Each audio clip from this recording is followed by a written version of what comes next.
This is Father Joseph Anthony Kress. And this is Father Jacob Bertrand Janczyk. Welcome to Godsplaining. Thank you to all of those who support us. And if you enjoy this episode, please consider making a monthly donation on our Patreon. The link can be found in our description or our show notes. If you enjoyed this episode, please like and subscribe to the podcast, whatever platform you're listening or watching it on. Father Jacob Bertrand Janczyk, we find ourselves in one of the most glorious, exciting, beautiful, perfect times of year. Mm-hmm. Yes, it's a celebration, the Christmas season. The octave. Yes, big fans. Who? Me. Oh. And you. Yeah. I know, you love the baby Jesus, right? I think I have to say yes to Yeah, that. there we go. No, we're in a great point of year. There's a lot that's led up to it. I know we've talked in previous episodes about Advent and how a lot of people love the Advent season, myself included. Mm-hmm. And you know, and maybe our listeners know as well, I have a special affinity for Christmas and how to celebrate it in many ways. But we've just got done celebrating Christmas, and as you said, it's the octave, so it's the continuation of the Nativity of our Lord for multiple days, 8 to be exact. That's right. That's how that word works. Hence octave. Yeah, there it is. Uh-huh. But let's talk about some of our favorite ways to celebrate Christmas. And yeah, some of the Christmas traditions, whether you grew up with or that you kind of acquired post entering the religious life and things like that. So yeah, what are some of the things that you look forward to in celebrating the birth of the baby Jesus? Yeah. I think that especially now in my job as a pastor, my celebration of Christmas, particularly post-Christmas, has changed than as compared to what my celebration of Christmas was like as a kid and beforehand, of course. I think that changes for everybody. But I don't know. So what? I think as growing up, we always celebrated. Christmas Eve was big in our family. Christmas Day was Same a big in thing my too. family too. Yeah. But Christmas Eve was the big like extended family gathering, and that was always fun with all the cousins and that sort of thing. And then Christmas Day was more like immediate family, grandparents kind of thing. Okay. So yeah, I loved Christmas Day, but Christmas Eve was always like in ways like the big hype, where we got dressed up and like in our Christmas best and that sort of thing. And really love that. And obviously the Christmas Day of like opening presents and blah, blah, blah, all the sort of typical thing. Now, as like an old priest, I just like to kind of sleep and rest after Christmas. So a little different. I think, and always though, I'll say that one of my favorite things, and perhaps others too, is growing up now is what people often call the midnight mass or like the night mass on Christmas Eve. It's just, there's something beautiful about it. And having grown up in New England, the sort of quintessential, like cold, dark, etc., snowy, hopefully, kind of vibe of Christmas Eve is just, it's kind of primo for me. Have you ever walked out of midnight mass and it's snowing? Yeah, I think actually even in our novitiate it did, right? Right? Yeah, so in think Cincinnati that would have been like Christmas 2010.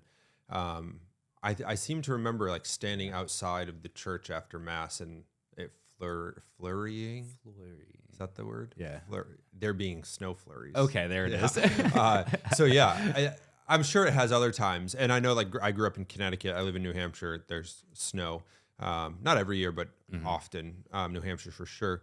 But that's a distinct memory of it like snowing the night of, Yeah, there was a phase in our family growing up where we took the opportunity of that midnight mass or that kind of nighttime mass, and growing up in kind of southeast rural Ohio and the upper Ohio Valley, we took that opportunity to kind of visit other churches in the area. Oh, really? Yeah, okay. Which I thought was like actually a really cool way because the church is always decorated very beautifully for Christmas. Yeah. Everybody puts a lot of effort into decorating the church and celebrating that.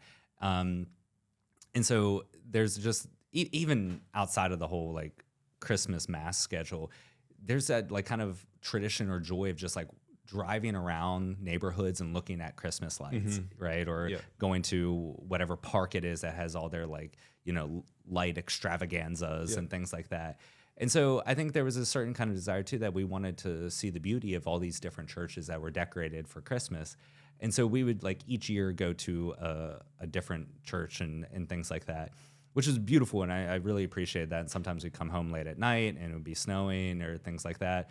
On the rare occasion, it would be icing, which was always fun to drive home in that way. Shout out for my dad. He always made it home in one piece. All of us got us home in one piece. But I remember as a child that there would be sometimes we'd show up at a church that we don't typically go to because it's not our hometown church. But just the joy of Christmas would get to us as kids sometimes. We would get the giggles in mass or something like that. And we looked like a bunch of like ridiculous crazies that didn't know how to handle ourselves inside of a church, and was like, all right, we're gonna put a stop to this because we can't. But we've had some beautiful, like hilarious moments and fun moments that are good memories of our family going through. And it was nice to see a different church decorated up in celebration for our Lord. Cool. One of the I know you're one of three. I have two siblings, so grew up one of three. It wasn't just a Christmas thing, but whenever we were at mass, we always alternated like child, parent, to separate the kids. You know, that way it was much more difficult to cause trouble and instigate that sort of thing. But yeah, I can visualize, even from my pulpit, I can visualize. So I mean, the most dreaded moment of that is when you're a child and something catches you off guard. The most dreaded moment is that silent shoulder bob. Yeah. Like where you're like trying to hold all the laughter in, but you just do this and then everybody breaks. And you lose it. Yeah. Such is life. It's bound to happen. It's okay. Laughter is fine. We love Jesus. There's joy that happens. I think one of the other things that tends to happen around the Christmas season, right, is like there's this whole onslaught of seasonal specific cinematic features called movies. Yeah, they're Christmas movies. Yeah. There's a lot of Christmas movies out there, and they every year people have their favorites. Every year people kind of have their go-tos, and sometimes there's a new one that's released that tries to make it into that like canon of Christmas movies that you always have to watch in and around Christmas. So we're going to talk about a little bit, one of it in specific, but are there any specific like Christmas movies that make your Mount Rushmore of Christmas movies? That's a good question. I comparatively, I'm not as big of a Christmas movie fan as you are, but I think anybody might be in that position where they, sitting here with you. A couple stand out. I remember, you probably remember too, the older like claymation Christmas movies that were like on TV. I remember those a lot. My dad, I don't know if that would be like top 4, but just kind of having like a ingrained kind of thing in my memory. I don't know if I ever really liked them, but they were just kind of like on TV, and you kind of watched them. My dad really liked, oh gosh, what's the name of it? The one with like the BB gun and it's not a Christmas story. It's a Christmas story. It is a Christmas story. It's a Christmas story. Absolutely. That's on TV all the time. It runs like on a 24-hour loop on one of the channels, I believe. Yeah, and the kid licks the flagpole. Is Double dog dare you. Yeah, exactly. So that sticks out. But that movie also, this is totally random, but blends into a sort of what's the baseball movie? The Sandlot. Like it seems very similar. Like the characters, the time, like. Whatever. I'm not a huge Sandlot fan. Sandlot's not a Christmas movie, but that's a great movie. Well, that might be another episode. You're killing me, Smalls. Sorry. Yeah, I think my favorite. It's not very. I mean, there's a nice little church scene in it, but I think my favorite Christmas set movie is Home Alone. Yes. I love Home Alone. I love it. I think it's such a good movie. I have like distinct memories of watching Home Alone with my grandmother, who like found it to be hilarious. I mean, because it is hilarious. But that movie sticks out to me as like the Christmas movie. Now, it's not about like Jesus, which most aren't. It's totally fine. But like the classics, like It's a Wonderful Life, some of the others, never really I don't actually think I've ever watched it through. It's a Wonderful Life. Maybe I have, but. Yeah, at least top for me is Kevin McAllister and Home Alone. Yeah. I have to agree with you. My Mount Rushmore includes almost all of those. So A Christmas Story, Home Alone for sure. The other one is National Lampoon's Christmas Vacation. Okay. For some reason, that is always cracking. I've seen a National Lampoon. I don't know if I've watched that movie. The Christmas Vacation with the tree, and then there's a squirrel in the tree. Okay. I have a problem. I mean, I guess this is why probably I'm not on a lot of the film episodes, because anyone who's, especially like any of the brethren who with whom I've lived, can attest to the fact that I like fall asleep 12 minutes into any movie. So like getting through something content wise, it's tough. I need like a week to watch like an hour and a half, 2 hour movie. So I'm sure I've seen clips from National Lampoon, but the Christmas one, I know I've seen like the family vacation one, right? They go to like Wally's World Christmas, or something. Something like that. But the Christmas one, yeah, for some reason, that's always been there for me. And then the last one on my Mount Rushmore is what we're going to be talking about today. Okay. You know what's coming. Well, I do, because like I know the episode. Okay. Yeah. There you go. Yeah. So we're talking about the movie Elf. Yeah. With Will Ferrell. And it has always been, from the first time I watched that, I'm like, this is a masterpiece. I love this movie. And there's so many just like beautiful moments. And for those that don't know, it's a story of Will Ferrell's character, Buddy the elf, who ends up in the North Pole. And he is not an elf. He is a large man, or a normal human being who ends up being raised in the North Pole surrounded by elves.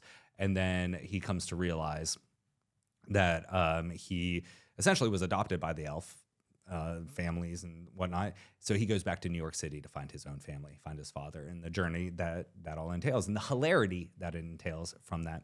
But we want to actually talk about that as like, this is a beautiful movie, a story, and things of that nature. Not to over spiritualize it. Like, it's a comedy. Okay, there's a lot of slapstick humor. It's hilarious. Yeah. But there is like a joy to it that I think is appropriate for the season and things like that. As you mentioned, it's not a Christian movie. There's not a lot of religiosity to it, but I don't think that means that there isn't good in it either. Yeah. So I think that's what we want to, at least that's what I'd like to talk about today. Since I'm leading the episode, that's what we're going to talk about today. Perfect. All right, good. Would it bother you if I told you I've never seen Elf? Oh, that's going to make this discussion hard. I'm just kidding. Yeah, Yeah, you should have told me that earlier before the episode. I have seen Elf. I've probably seen it like a fraction of the number of times you've seen it. I watch it almost every year. Like, it's one of those things that I have to watch. Yeah, I've probably seen it twice. Okay. Maybe. Okay. We got a lot to talk about then. We do. I don't know. We'll see. Yeah. We'll see. So let's lead into it. As I mentioned, the kind of story arc, very briefly, and I don't want to ruin it for everybody that's listening here. A lot of people have probably already seen it. I hope so. I hope so. But Buddy the Elf, played by Will Ferrell, the storyline is he ends up being welcomed into the North Pole and treated as one of the elves and adopted into that. And then he's sent back on the search to find his father. And there's a scene there, one of the most like, there's so many quoted lines in there, but as Buddy is leaving the North Pole to go to New York City to find his father, who ends up being a kind of a curmudgeon, but like, the whole kind of spirit of Christmas, turns his heart in an ancient Grinch story. But there is one of the kind of fictional characters as Buddy's leaving the North Pole is Mr. Narwhal. And so as Buddy's leaving to go to New York City, everybody's saying goodbye, wishing him good luck. And Mr. Narwhal pops up out of the ice and just says one of the beautiful lines often quoted is, "Bye, Buddy. Hope you find your dad." He's like, "Thanks, Mr. Narwhal." And then he continues on his way. But that line is beautifully quoted. It can be appropriate and sometimes funny in everyday life. But I think it speaks to the heart of what the story is all about, is the search for the father. And like I said, I'm not going to try to over spiritualize all this stuff, but I think there is a core element to that understanding, is that Buddy is setting out on that journey into New York City in order to find his father, because he wants to figure out who he is. He comes to this realization that he's not an elf. He's a grown man trying to take a shower in a little elf bathtub or whatever it may be. But he's trying to figure out who he is. And part of that journey is to go find his father and to go hopefully after meeting his father, understanding who his father is, he will have a deeper understanding of who he is.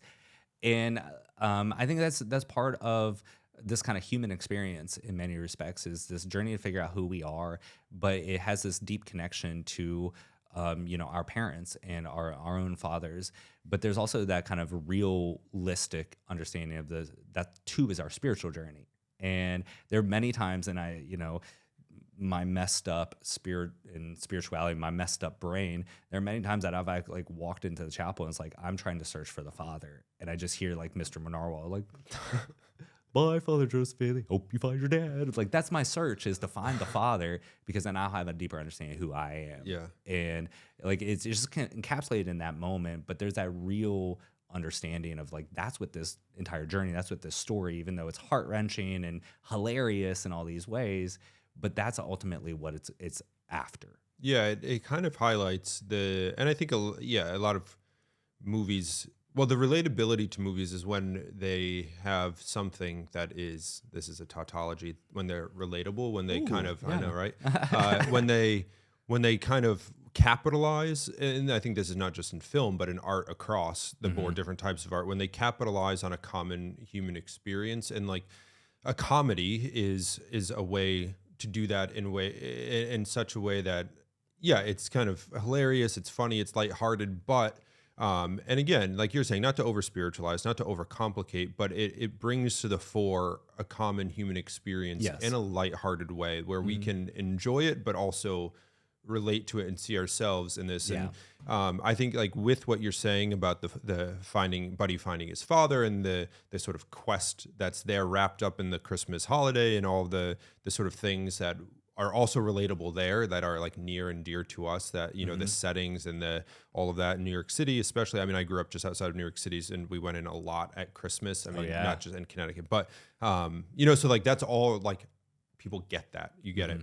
But I think this theme that you're talking about too is one of belonging. Yeah. Right. Of having an identity rooted, not just in simply something that I define, but in some, like having the affirmation and the love from something greater. And in this, which is a common story of like searching for parents or father or mother, whomever, we can step into that. And I think there's a beauty in that too, when we think about Christmas. And again, not to like make too sappy, but as you're saying, like in coming to know his father and coming to know our Father, we come to have like an affirmed identity of who we are. So yeah, it ensues in kind of hilarious and silly ways in the movie, but it's predicated or taken from something that like our hearts long for. Yeah. Yeah. And I think you bring up the relatability side of it all. That is so important. I go back to St. John Paul II's letter to artists, which is one of my favorite things that he wrote in the entirety of his papacy. But he wrote this letter to the artists. And one of the things he talks about there is that good art is that which takes us into the depths of humanity. It takes us into the depths of a human experience. Now, it doesn't leave us there, because it can sometimes be brutal and dark and things like that. But it takes us into the depths of humanity because it's at the core of the human person that we find that in whose image and likeness we've been created. And that's why, like, I'm not afraid to talk about Elf as being a good movie, because it does take us into that human experience of trying to understand who we are and having our previous conceived notions maybe shaken up. But then how do you go on that? You go on that quest for the Father. And that's what I think, that you mentioned, that relatability, but like I think that's part of this, is that we do desire to understand who we are, primarily in a relationship to our Father. And so we can see this real human experience in a crazy comedic presentation, but at the sense it is touching a human experience that many of us share. Yeah, I think that's right. Okay. So I think that was the first thing I wanted to talk about, was like the story arc of it. Now, the second thing is a little more simple, but I don't want to overlook it in this movie because it is all over it, is the childlike joy that is present. And that is where so much of the comedic tension in the movie plays out, is that Buddy, Will Ferrell's character, Buddy Elf, is this very simple, childlike individual in almost a grown man's body, who's dressed like an elf in the concrete jungle, and there's all these tensions that are happening with the over kind of commercialization of a Christmas holiday and the purity of, the best way to spread cheer is singing loud for all to hear and these types of things. But there is a real childlike joy that is just, it's so ever present in Buddy's life, in his embodiment of that, in a world that has forgotten that or doesn't value that or is entirely set upon extinguishing that or maybe prophetizing those types of things, produces this comedic tension throughout the entire thing. And to not be afraid that, there's something pure about that, but there is a childlike joy that maybe this season of Christmas should draw out of us. Yeah. And we shouldn't be afraid to lean into. So what is it about the kind of like childlike joy that is often arresting or like shocking for so many people in whatever form it takes? And in this movie, it's, like I said, ever present. But what is it about that childlike joy that is either shocking or even attractive? Yeah, it's funny that you say attractive. I think it's attractive to some, but I think largely it's disdained in ways. Like the wisdom of the age seems to be one of like sarcasm and pessimism. But in people who are like happy and optimistic and kind of joyful are kind of scoffed at or like, dismissed, because it's just not the ethos in which people, they're looked down upon. Like, oh, you're so simple. Yeah. But it's funny because that's I don't know, to speak historically about that, I don't know, but perhaps it's always been that way in some ways.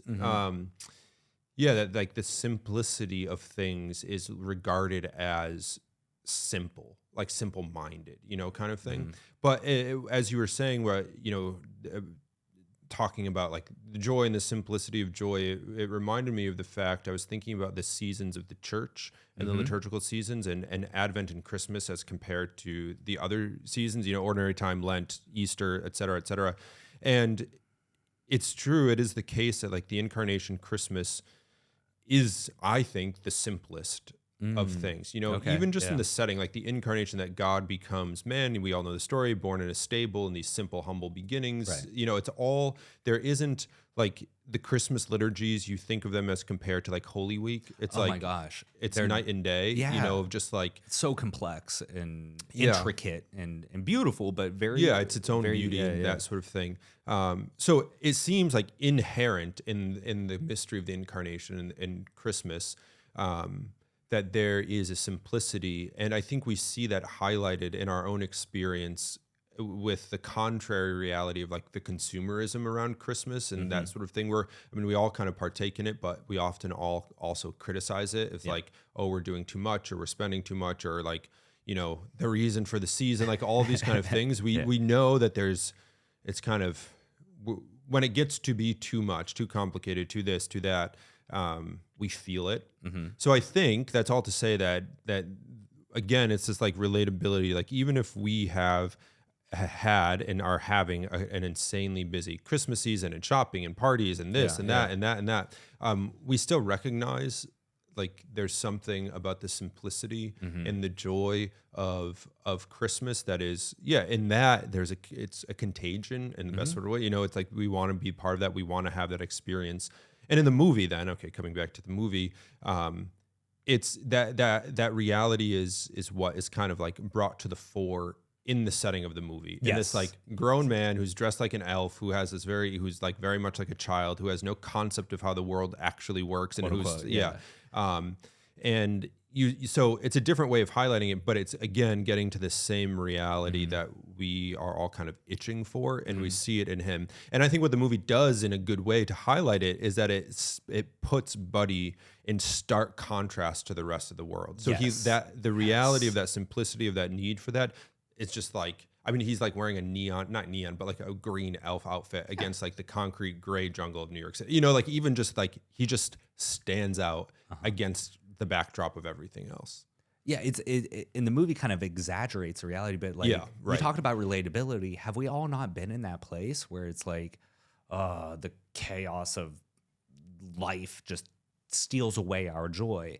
And here's Buddy the elf is like, I don't think anything can steal away his joy. Yeah.